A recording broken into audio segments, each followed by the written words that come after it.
Guru dan dosen abad 21 yang kreatif. Guru dan dosen abad 21 yang kreatif merupakan pendidik yang mampu beradaptasi dengan perubahan zaman, memanfaatkan teknologi, dan mengembangkan pendekatan pembelajaran inovatif untuk memfasilitasi siswa, mahasiswa dalam mengembangkan keterampilan abad 21 seperti berpikir kritis, kolaborasi, komunikasi, dan kreativitas. Mereka bukan hanya penyampai informasi, tetapi juga motivator, fasilitator, dan pembimbing yang mendorong peserta didik untuk belajar secara mandiri dan bertanggung jawab.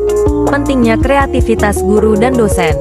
1. Meningkatkan motivasi belajar siswa, mahasiswa. 2. Membuat pembelajaran lebih menarik dan relevan. 3. Membantu siswa, mahasiswa mengembangkan keterampilan abad 21.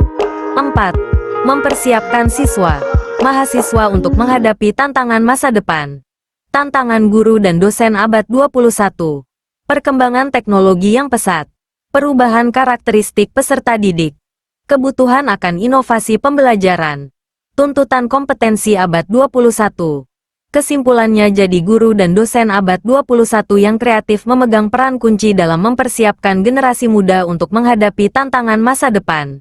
Dengan mengembangkan kreativitas dan inovasi dalam pembelajaran, mereka dapat menciptakan lingkungan belajar yang inspiratif, menarik, dan relevan dengan kebutuhan siswa, mahasiswa.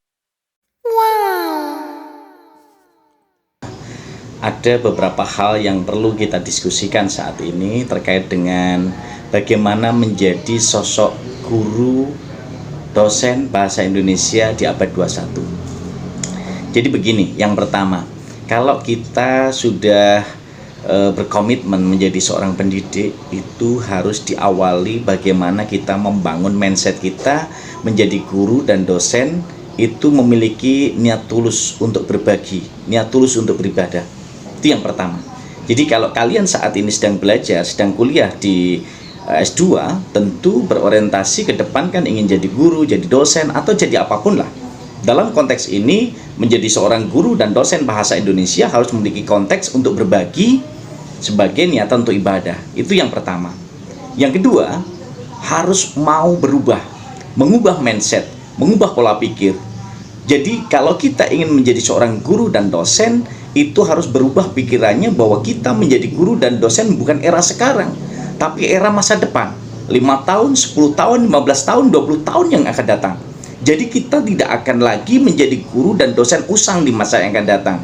Jadi pada tataran ini seorang guru, seorang dosen harus mau mengubah diri, harus mau berubah, harus mau mengubah dirinya dalam berbagai konteks keilmuan, membuka diri dalam berbagai konteks keberagaman, dan juga menerima perubahan-perubahan yang nantinya akan mampu menjadikan dirinya semakin tahu, lebih tahu dari apa yang saat ini belum diketahui. Oleh karena itu, teman-temanku yang hebat dan luar biasa, kalau kita sudah memiliki perubahan mindset untuk melihat berbagai peluang di era revolusi industri 4.0 ini, kita perlu paham betul bagaimana sikap kita untuk memahami berbagai materi pembelajaran yang ada di media online. Ada di perpusnas.go.id, ada di digital.id, di kemendikbud.go.id, itu lengkap banyak materi-materi pembelajaran, baik di tingkat TK, SD, SMP, SMA, maupun perguruan tinggi pun, ini menjadi salah satu bagian yang kita pahami. Jadi kalau kita sebagai calon guru, calon dosen abad 21 sudah memiliki komitmen untuk menjadi seorang pendidik, maka komitmennya harus selalu berbagi ilmu, berbagi solusi untuk bisa menyelesaikan berbagai permasalahan pendidikan di negeri ini. Kalau fokus kita guru bahasa Indonesia, dosen bahasa Indonesia, ya kita fokus pada bidang kita, tetapi tidak menutup kemungkinan untuk mengubah pola pikir kita bahwa kita harus memiliki jaringan. Nah, konsep ini yang harus kita bangun. Kita punya niat tulus untuk ibadah, berbagi. Yang kedua, mengubah mindset. Yang ketiga, kaya materi.